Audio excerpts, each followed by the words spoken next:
Okay जी, अस्सलाम वालेकुम। आज हम डिस्कस करते हैं कि जी वालेकुम अस्सलाम। आज हम डिस्कस करते हैं कि आप एमसीक्यूज़ को सॉल्व कैसे करोगे। ठीक है, मतलब वहाँ पर जो टेस्ट में स्टूडेंट्स बैठे होते हैं वहाँ पर सब पढ़े लिखे होते हैं। ठीक है, लेकिन मतलब कि कोई एमसीक्यूज़ को सॉल्व कर सकता है और कोई नहीं कर सकता। क्यों?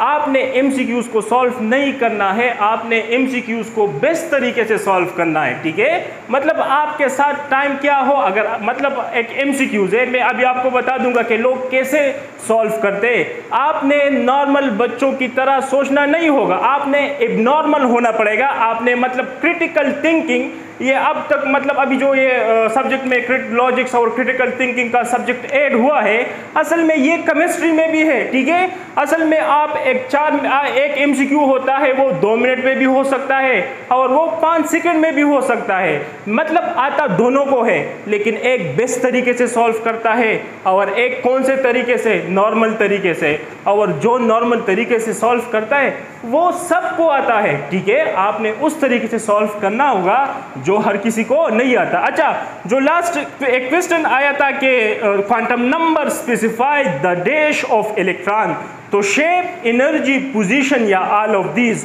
तो इसमें मैक्सिमम तर स्टूडेंट्स ने ऑल ऑफ दीज का ऑप्शन क्या किया था, करेक्ट किया था। हालांकि आप अपने माइंड का ज़रा यूज़ करें, कॉमन सेंस का यूज़ करें, लेकिन the sense which is very uncommon is called common sense. Shape of electron क्या होगा? शाबाश, शेप ऑफ इलेक्ट्रॉन है असल में क्वांटम नंबर में जो एंगुलर क्वांटम, जो आप लोगों के पास इज़िम्यूटल क्वांटम नंबर होता है, वो आपको शेप ऑफ ऑर्बिटल के बारे में बताता है, नॉट इलेक्ट्रॉन। ठीक है, तो ऑटोमेटिकली मैं ऑल ऑफ दीज के साथ नहीं जा सकता, मैं ऑटोमेटिकली यहां पर पोजीशन ऑफ इलेक्ट्रॉन के पास जाऊंगा। आपके पास बी ऑप्शन पर एनर्जी है, तो एनर्जी ऑफ इलेक्ट्रॉन आपको कौन बताता है? इस प्रिंसिपल क्वांटम नंबर। तो फिर आप मुझे ये बताइए कि 3D में और 4s में किसकी एनर्जी ज्यादा है? शाबाश, 4s2 में और 3d10 में अगर मैं क्या करूं, जिंक का इलेक्ट्रॉनिक कन्फिगरेशन करूं, तो वो इस तरह आता है। इसमें से किस इलेक्ट्रॉन की एनर्जी ज्यादा है? आप डी ब्लॉक एलिमेंट किसे बोलते हो जिसमें highest energy electron D block में एंटर करे? असल में प्रिंसिपल क्वांटम नंबर तो ये बोलता है कि E is equal to what, -13.6 electron volt into n square upon z। तो इसकी एनर्जी आप लोगों के पास क्या होनी चाहिए? हाई होनी चाहिए, लेकिन हाईएस्ट एनर्जी इलेक्ट्रॉन इसमें प्रेजेंट है। तो ऑटोमेटिकली आप अपने कॉमन सेंस का यूज करोगे। शेप का वर्ड आने से मैं डायरेक्टली ऑल ऑफ दीज पर नहीं जाऊंगा, मैं पोजीशन ऑफ इलेक्ट्रॉन पर जाऊंगा। और आप ग्रीनवुड का इनऑर्गेनिक केमिस्ट्री देखिए, वो आपकी दिमाग की कपाट को खोल देगा। वो वहां पर लिखता है कि आप लोगों के पास quantum number position of electron को क्या करता है, डिफाइंड एड्रेस ऑफ इलेक्ट्रॉन किसे बोला जाता है जी? ये तो मैंने भी, ये क्वांटम नंबर की the set of 4 integer which defines an electron completely, लेकिन उसमें शेप कहां से आया जी?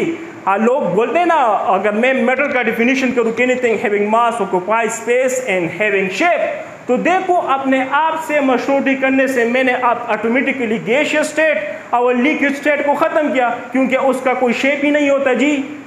ठीक है, तो शेप ऑफ इलेक्ट्रॉन कहाँ? वो शेप ऑफ ऑर्बिटल होता है। ठीक है, अच्छा, आप लोगों के पास क्वेश्चन इसी तरह भी पूछा जा सकता है कि आप लोगों को जो एंगुलर मोमेंटम ऑफ इलेक्ट्रॉन है वो कौन सा क्वांटम नंबर बताता है? तो वो आप लोगों को प्रिंसिपल क्वांटम नंबर बताता है। आप लोगों के पास क्या होता है? L is equal to NH upon 2π।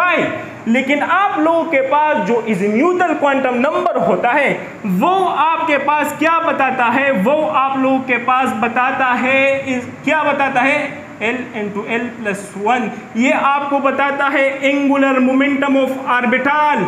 ठीक है, S के लिए L का वैल्यू क्या होता है? 0 होता है। इट्स मीन कि S ऑर्बिटल का एंगुलर मोमेंटम क्या है? 0 है।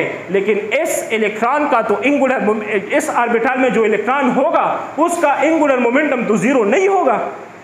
आप बोलते हो ना कि CO2 की डाइपोल मूवमेंट 0 है क्योंकि वो लीनियर मॉलिक्यूल है, लेकिन बॉन्ड मूवमेंट तो है ना, ये पार्शियल पॉजिटिव और ये पार्शियल नेगेटिव। ठीक है, लेकिन बॉन्ड मूवमेंट तो है ना। तो आपसे इसी तरह का क्वेश्चन पूछा जा सकता है कि the angular momentum of orbital तो is mutual quantum number, angular momentum of electron तो principal quantum number. P orbital का एंगुलर मोमेंटम क्या होगा आप बता सकते हो, क्योंकि यहां पर जो एल का वैल्यू है ये इलेक्ट्रॉन के लिए नहीं, ये ऑर्बिटल के लिए होता है जी। अच्छा, तो यहाँ पर अब हम मतलब ये तो वो क्वेश्चन हुआ कि हम मतलब आपका जो क्वेश्चन था जो टेस्ट में आया था, ठीक है, तो वहाँ पर जो करेक्ट ऑप्शन था वो पोजीशन ऑफ इलेक्ट्रॉन था, ठीक है। अगर कोई बोलता है कि शेप ऑफ इलेक्ट्रॉन तो फिर आप मुझे ये भी बताइए कि शेप ऑफ इलेक्ट्रॉन क्या है और आप क्या करें, आप फिर रिपीट करें, इंशाल्लाह नेक्स्ट टाइम आप क्या कर लोगे, करेक्ट कर लोगे, ठीक है। अच्छा, आपको एक क्वेश्चन गिवन है, मैं ये क्वेश्चन सॉल्व करता हूँ, 5-6 क्वेश्चन है, चल रहा है।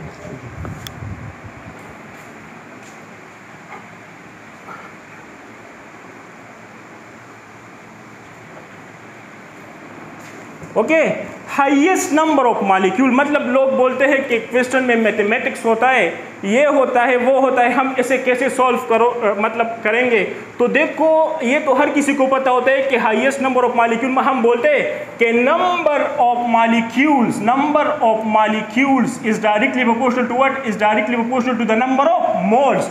जिसके नंबर ऑफ मोल ज्यादा होंगे उसके नंबर ऑफ मॉलिक्यूल भी ज्यादा होंगे। लेकिन आपको क्वेश्चन क्या गिवन है, 3.6 ग्राम ऑफ H2O के 3.6 ग्राम गिवन है, ये ऑप्शन नंबर ए है। ऑप्शन नंबर बी आप लोगों के पास क्या है, आप लोगों को गिवन है B 2.8 gram of carbon monoxide, और सी ऑप्शन क्या गिवन है आप लोगों को 4.4 gram of water carbon dioxide.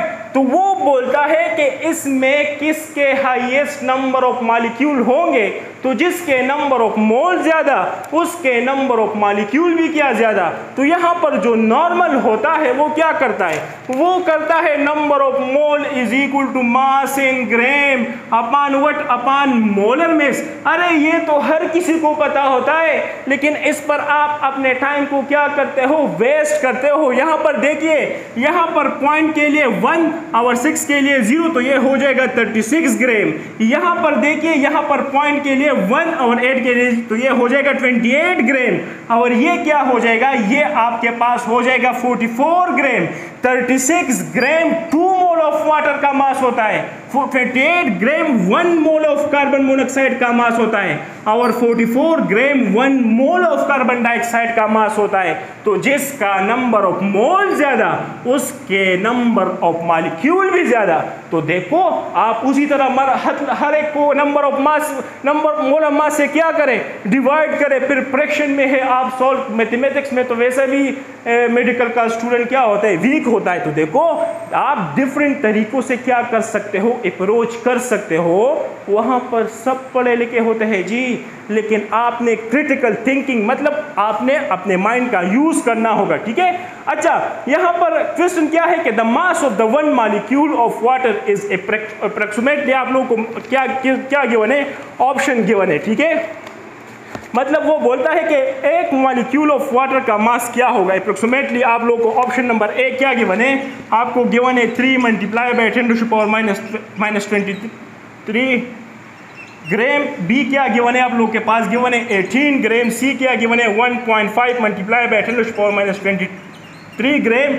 और डी क्या गिवन है 4.5 मल्टीप्लाई बाई 10⁻⁻23 ग्राम। वो बोलता है कि mass of the mass of 1 molecule of water is approximately, एक मॉलिक्यूल वाटर का मास क्या होगा।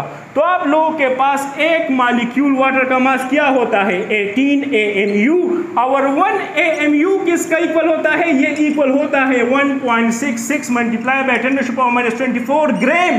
तो जस्ट यहां पर MU की जगह क्या पुट करें, 18 मल्टीप्लाई बाई 1.66 मल्टीप्लाई बाई 10⁻⁻24 ग्राम, तो ऑटोमेटिकली आपके पास आंसर आ जाएगा। यहां पर 18 मतलब ये 2 नहीं, अगर 2 होता तो 36 होता। अब ये क्या होगा, आप लोग के पास 36 है, कम होगा। तो यहाँ पर आप देखिए मतलब 30 के आसपास अगर आप इसे मल्टीप्लाई करते हो 18 1.5 के साथ यहाँ पर 1 तो इससे आता है 29 point something multiply by what, multiply by 10 to power what -24। तो आप क्या करें, राउंडिंग ऑफ डेटा करें तो ये यहाँ पर आप लोगों के पास, और ये पॉइंट यहाँ पर शिफ्ट कर लोगे तो आपके पास ये आ जाएगा। तो देखो आप ये बोलते हो कि मतलब 1 मोल का इतना होता है, तो ये नहीं, ये तो आपके माइंड पर डिपेंड करता है कि आप सोचते कैसे। हालांकि एक बार मतलब ग्राम में पूछता है तो एमयू की जगह वो पुट करे ना, आपके पास आंसर आ जाएगा जी। अच्छा, तो ये आपके साथ क्वेश्चन का आंसर था। अच्छा, मैक्सिमम नंबर ऑफ एटम्स, आप लोगों के पास मैक्सिमम नंबर ऑफ एटम किस में है? ऑप्शन नंबर ए आपको क्या गिवन है? ऑप्शन नंबर ए आपको गिवन है क्या जी? आपको गिवन है 5 litre of CO2, 5 litre of CO2, ठीक है। ऑप्शन नंबर बी आपको क्या गिवन है? ये गिवन है 5.6 litre of N2। Option number C आपको गिवन है 6 लीटर ऑफ O2। इसमें से किसके number of water, number of atom इसमें से किसके हाईएस्ट होंगे? तो नंबर ऑफ एटम को कैलकुलेट करने के लिए आप लोगों के पास जो फार्मूला होता है वो क्या होता है? Is equal to number of moles. लेकिन यहाँ पर आप लोगों के पास क्या है? वॉल्यूम। अच्छा, नंबर ऑफ मोल्स, ठीक है। यहाँ पर आपने given volume upon molar volume वो फार्मूला यूज कर, नंबर ऑफ मोल के लिए वो formula, multiply by what, multiply bye Avogadro number into what, into atomicity. And atomicity is what, the number of atoms present in a molecule is called what, is called atomicity. आप यहाँ पर करिए, आपके पास मतलब option number A के लिए क्या हो जाएगा? Number of moles given volume 5 litre divide by 22.4 multiply by what, Na into what, Na into यहाँ पर एटोमिसिटी क्या है? 3, तो ये हो जाएगा 15 multiply by Na into what, N2 divide by 22.4। अच्छा, अब इसके लिए करें आप, आपके पास क्या हो जाएगा? अगर ये आप लोगों के पास हो जाएगा 5.6 multiply divide by 22.4 into what, N2 Na, और इसकी एटोमिसिटी क्या है? इसकी एटोमिसिटी है 2। तो ये आप लोगों के पास क्या आ जाएगा? शाबाश, इसको मल्टीप्लाई करें। अच्छा, अब यहाँ पर करें आप लोग, इसके लिए करें 6 divide by 22.4 multiply by Na, और इसकी एटोमिसिटी क्या है? इसकी एटोमिसिटी है 2। तो देखो ये सब में कांस्टेंट है, ये खत्म हो जाएगा। इससे क्या आंसर आएगा? इससे आंसर आएगा 15 से कम, और यहाँ पर क्या आएगा? 12 मल्टीप्लाई बाय Na। तो ऑटोमेटिकली आप लोगों के पास नंबर ऑफ एटम्स किस में हाईएस्ट हुए? इसमें। हालांकि डिवीजन और मल्टीप्लिकेशन का कोई जरूरत ही नहीं है जी। आप क्या करें, अपने क्रिटिकल थिंक, मतलब यहाँ पर तो 22.4 क्या है? कांस्टेंट है, ये कांस्टेंट है, ये कांस्टेंट है, ये भी एक कांस्टेंट नंबर है। ऑटोमेटिकली आप इसके साथ एटोमिसिटी को क्या करें? मल्टीप्लाई करें, आपके पास आंसर आ जाएगा जी। यहाँ पर देखिए 5 3 ज़ा 15, 6 2 ज़ा 12, और यहाँ पर 5.6 मल्टीप्लाई बाय 2 से क्या आता है? 15 से कम आएगा जी। तो आप लोगों के पास यहाँ पर जो करेक्ट ऑप्शन है वो क्या है? वो आप लोगों के पास है अल्फा ए। अच्छा, तो देखो आप उस तरीके से भी कर सकते थे, लेकिन उस तरीके से तो सब करते हैं, सब नॉर्मल होते हैं, आपने एबनॉर्मल होना पड़ेगा। जितना आप क्या करोगे, क्रिटिकल थिंकिंग करोगे, उतना आप आगे जाओगे, वरना वहाँ पर सब पढ़े लिखे होते हैं जी। मतलब सब पढ़ते हैं। एक अकेडमी में 500 स्टूडेंट होते, 2 क्वालिफाई करते, 498 फेल हो जाते हैं। हालांकि इसमें टीचर का कोई घमंड नहीं था, टीचर जस्ट आपको अप्रोच बताता है, बाकी वो 2 स्टूडेंट क्या करता है उस पर आगे बढ़ता है। और जो 498 होते हैं वो वही चीज़ें, number of mole is equal to mass in gram divide by molar mass, number of atom, और वहाँ पर कैलकुलेशन करता है जी। आपको मैं बोलूँ कि 8 मल्टीप्लाई बाय 10 और बोलूँ 9 मल्टीप्लाई बाय 10, किससे ज़्यादा आंसर आएगा? अरे मल्टीप्लाई क्यों करते हो? 10 तो कांस्टेंट नंबर है, 9 पर डायरेक्ट आप टिक मारे ना। एक कांस्टेंट नंबर को क्यों मल्टीप्लाई करते हो अगर दोनों में कांस्टेंट है? अगर रिजल्ट पूछे तो देखो आप ऑप्शन को भी देखिए ना, क्योंकि आप लोगों के पास क्या होता है, किसी को अंगूर पसंद होते और किसी को जी।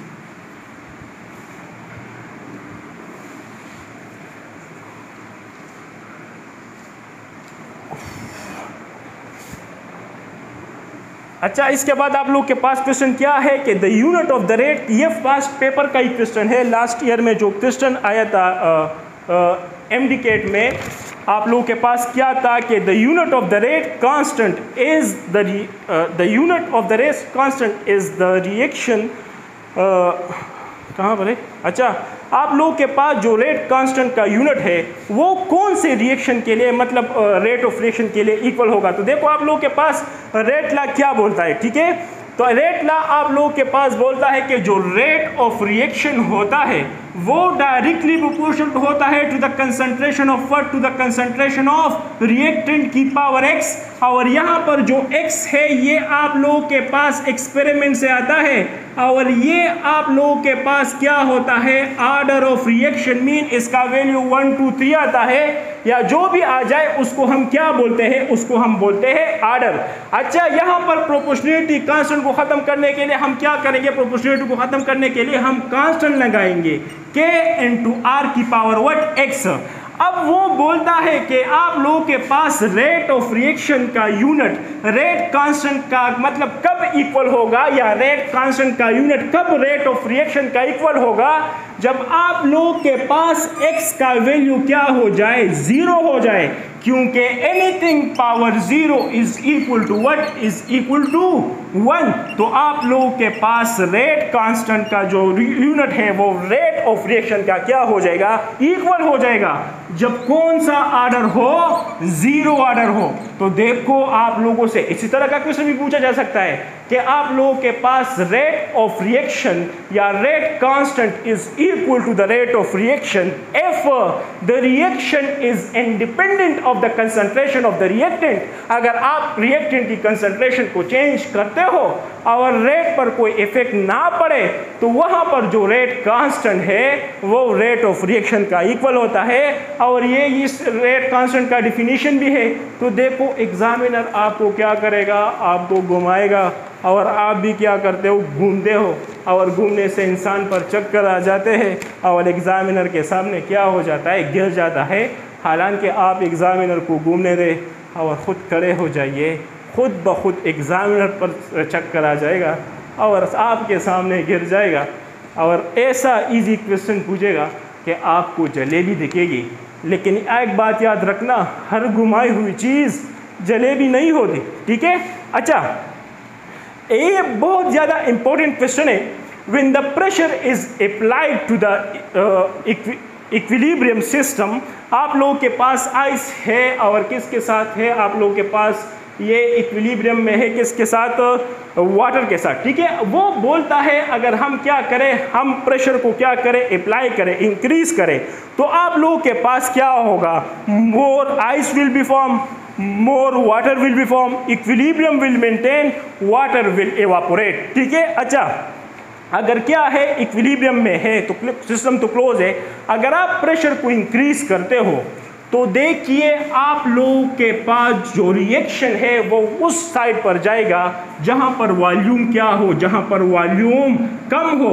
असल में आप लोग जब ले चार्टियर प्रिंसिपल पढ़ते हो ना, ये आप गलत पढ़ते हो कि उस डायरेक्शन में जाएगा जहां पर नंबर ऑफ मोल्स कम हो। अब अगर ऐसा आपको दिया जाए तो फिर क्या करोगे जी, फिर वहां पर स्टूडेंट क्या हो जाता है, गलत हो जाता है। अब यहां पर ऑलरेडी आप अगर मैं प्रेशर अप्लाई करूं तो आप लोगों के पास आइस का जो वॉल्यूम होता है वो ज्यादा होता है और वाटर का क्या होता है, कम होता है। इसी वजह से इसकी डेंसिटी क्या होती है, कम होती है और वाटर पर क्या करता है, फ्लोट करता है। अगर मैं प्रेशर को अप्लाई करूं तो ये कौन सा डायरेक्शन में जाएगा, ये इस डायरेक्शन में जाएगा, फॉरवर्ड डायरेक्शन में जाएगा। मोर water will be what, more water will be formed. आप इसको इस पर भी कर सकते हो, N2+3H2। यहां पर आप लोगों के पास ये देता है 2 मोल ऑफ NH3। अगर मैं प्रेशर को इंक्रीज करूं तो आप लोगों के पास इक्विलिब्रियम किस डायरेक्शन में जाएगा, जहां पर आप लोगों के पास वॉल्यूम क्या हो, कम हो, क्योंकि प्रेशर के इंक्रीज करने से वॉल्यूम क्या होता है, कम होता है। अब देखिए यहां पर कितने मोल्स है, यहां पर है 4 मोल्स। यहां पर कितने मोल्स है, यहां पर आप लोगों के पास है 2 मोल्स। अच्छा अब देखिए, अगर वॉल्यूम में डिक्रीज आया तो कंसंट्रेशन में क्या आएगा, इंक्रीज आएगा कि नहीं। मतलब आप बोलते हो ना कि कंसंट्रेशन क्या होता है, number of moles upon volume. अगर ये डिक्रीज होता है तो कंसंट्रेशन क्या होगा, इंक्रीज होगा। यहाँ के 2 मोल में इंक्रीज आया और यहाँ पर 4 के मोल में इंक्रीज आया, तो नेट इंक्रीज यहाँ पर आया। अब ये अपने कंसंट्रेशन को कम करने के लिए कहाँ पर जाएगा, फॉरवर्ड डायरेक्शन में जाएगा। तो आप बोलते हो कि लेस नंबर ऑफ मोल की तरफ जाएगा। हालांकि लिचार्टियर ने बोला था कि जहां पर वॉल्यूम कम होगा वहां पर जाएगा। अब अगर यहां पर मैं क्या करूं, आप लोगों के पास वाटर लिक्विड दो, H2O लिक्विड, और यहां पर मैं आपको दे दूं क्या, आप लोगों को दे दूं H2O गैस। तो अब आप मुझे बताइए कि मैं प्रेशर को इंक्रीज करने के मतलब अगर मैं प्रेशर इंक्रीज करूं तो किस डायरेक्शन में जाएगा। अब इसका वॉल्यूम क्या होता है, कम होता है, तो बैकवर्ड डायरेक्शन में जाएगा। तो देखो एग्जामिनर तो बहुत चालू होता है, ठीक है, वो आपको क्या करेगा, घुमाएगा। अब वहां पर नंबर ऑफ मोल्स कम और ज्यादा कहां पर है किसी को पता ही नहीं है जी। तो आप क्या करें, आप अपने माइंड का यूज करें। क्यों, क्योंकि जब टेस्ट होता है, बजाते खुद हम खुद भी बोलते हैं, अगर हम टीचर्स फॉलो करते हैं तो जब टेस्ट हो जाते हैं तो टीचर बोलते हैं कि मेरे बुक से 13 MCQs आए थे, कोई बोलता है कि 20 MCQs आए थे, कोई बोलता है कि 25। लेकिन अगर आप अपने माइंड का यूज़ करोगे तो आप 56/56 को क्या करोगे, करेक्ट करोगे। क्यों, क्योंकि हमें जस्ट आपको अप्रोच सिखाना होता है। ये नहीं कि मैं जो पढ़ाता हूँ यही आएगा। ये जो भी बोलता है ना उससे बड़ा फिर लोग बोलते हो कि आप ये और वो बोलते हो। अच्छा सॉरी। अच्छा इसके बाद आप लोग के पास क्या है, एक जी आप लोगों के पास है कि द मास, या यहाँ पर अच्छा if 1 million ऑफ एटम, ठीक है, यहाँ पर एक MCQ मैं करता हूँ। आप लोगों के पास क्या है, आप लोग के पास है कि if 1 million of sulphur atom weight is what, आप लोगों के पास 1 million सल्फर एटम है और उसका वेट क्या है 1.79 multiply by what, multiply bye 10⁻16 ग्राम, ठीक है। अच्छा वो बोलता है कि इसका the gram atomic mass of silver is, तो ग्राम एटॉमिक मास क्या होता है जी, 1 मोल ऑफ सिल्वर का मास होता है ना, और 1 मोल ऑफ सिल्वर का या जो मोलर मास होता है वो किसी भी अगर ग्राम एटॉमिक मास है तो वो एक एटम के लिए क्या होता है, 1 मोल ऑफ एटम के लिए फिक्स होता है। मतलब जिस चीज़ के साथ भी मोलर का वर्ड लग जाए ना वो फिक्स हो जाती है। वाटर का मोलर मास 18 ग्राम है। अब ये चेंज नहीं हो सकता ये, क्योंकि ये 1 अगर जिस मैंने बोला मोलर वॉल्यूम, अब molar volume 1 mole of gas का मास होता है, ये चेंज नहीं हो सकता। तो gram atom 1 mole of atom का मास होता है और 1 मोल ऑफ सिल्वर एटम का मास क्या होता है 108, क्या होता है यहाँ पर ऑप्शन में गिवन है। अच्छा क्या गिवन है 107.8, क्या 107.8, या आप लोगों के पास क्या है, अच्छा 107.8। अगर आप लोगों को ये पता ना हो तो फिर आप निकाल भी सकते हो। देखो मैं कंफ्यूज हुआ ना, मैंने बोला कि 1 मोल ऑफ सिल्वर एटम का मास क्या होता है, फिक्स्ड होता है 1, या आप लोगों के पास 1 ग्राम एटम जो हाइड्रोजन का होता है 1 मोल ऑफ हाइड्रोजन का मास फिक्स होता है ना। तो अब मैं कैलकुलेट करता हूँ, आपको क्या गिवन था, आपको गिवन था 1 मिलियन ऑफ सिल्वर एटम। तो 1 मिलियन क्या होता है 10⁻6, इसका मास क्या है वो गिवन है 1.79 मल्टीप्लाई बाय 10⁻16 ग्राम।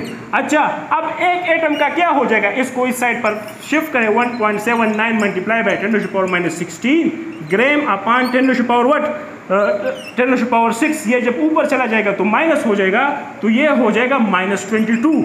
अब ये एक एटम का हुआ, 1 मोल का केस हो, gram atom mean 1 mole of silver का, तो इसको किसके साथ मल्टीप्लाई करें, Na एटम मतलब Na 1 मोल का पूछता है, तो इसको एवोगैड्रो नंबर से क्या करें, आप क्या करें मल्टीप्लाई करें। तो 1.79 multiply by 10⁻22 multiply by 6.02, 2 multiply by 10⁻23।